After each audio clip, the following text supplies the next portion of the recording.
Welcome back to Houston Life. The statistics around dementia and caregiving are eye-opening. Right now, according to the World Health Organization, 55 million people worldwide have dementia, and there are nearly 10 million new cases diagnosed every single year. Local author Cynthia Hoelscher is working to raise awareness. Her first book, Memory Fog, sheds light on cognitive decline in those who become caregivers. The book is based on her real-life experiences with her parents. Cynthia joins us now with more on her story. Cynthia, thanks so much for stopping by Houston Life. Thank you. Thank you for having me. You're a proud Houstonian. You've lived here since you were 18 months old. You're a mother of 3, grandmother of 4, with another one on the way. Congratulations. Thank you. A part-time CPA. And this topic first hit home for you when your father was diagnosed, what, around 10 years ago? That's right. He was diagnosed with mild cognitive decline. And since that time, we have followed down the same path with my mother. And you know, it's something that you're unprepared for, and you're thrust into this world of caregiving.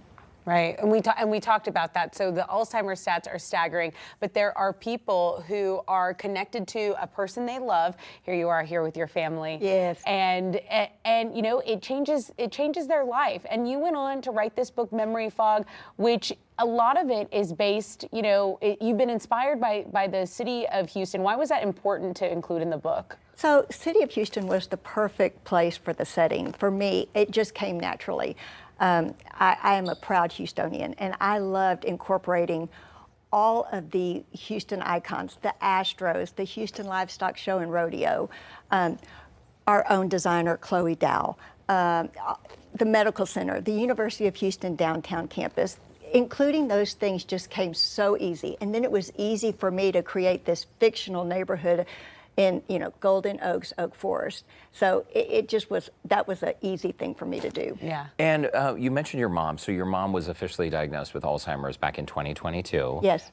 You see her quite often, and you have a support system of your family locally. Yes. Tell us why you decided to write the book. And from what we understand, this is an uplifting, humorous take on caregiving, which is a serious topic that so many of our viewers can relate to. You know, we had to look at it as something that so many people are going to be faced with. That conversation needs to be, you know, initiated and started within families, so that the person who actually gets the diagnosis feels a little empowerment that they were actually involved in these talks before something has happened to them. It was important to me to just shed light and get that conversation started.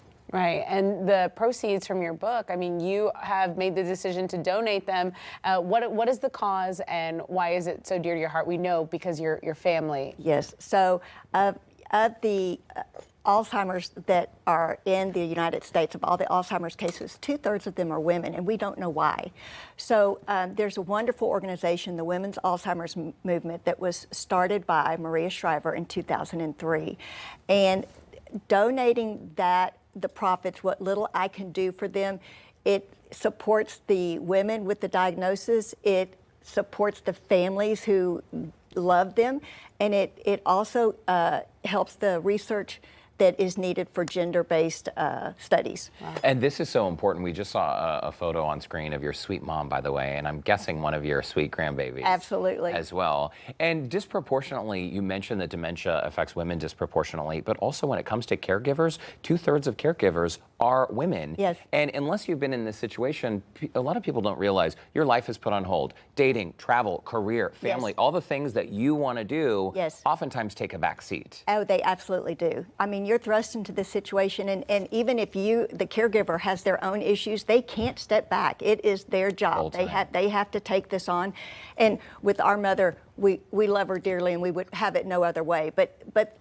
And we're fortunate enough to be able to do this, but it's hard for families to take this on. Absolutely, and I really like that you said that, because we almost feel like we have to say, okay, of course we love them, of course we're going to do it, but at the same time, not deny that, hey, this is a really heavy burden, and why not lighten it up with some laughter, right, and a story that's just becoming more and more relatable. Yes, it absolutely is. You are so right. Yeah. And Cynthia, so is there an audiobook version of this as well? Oh, I'm so excited about this. So my youngest daughter brought the main character, Sam, to life, and my other children have given their voices to some of the other characters in the book, and that will be coming out very soon. That is fantastic. Yeah. And I think it's really cool that even though this has hit home to your family, and I'm sure you've had your very dark moments, you've been able to push through it and write this work of fiction. What did you learn through the process of writing this book? And was it healing for you, dealing with your own situation? It was very cathartic.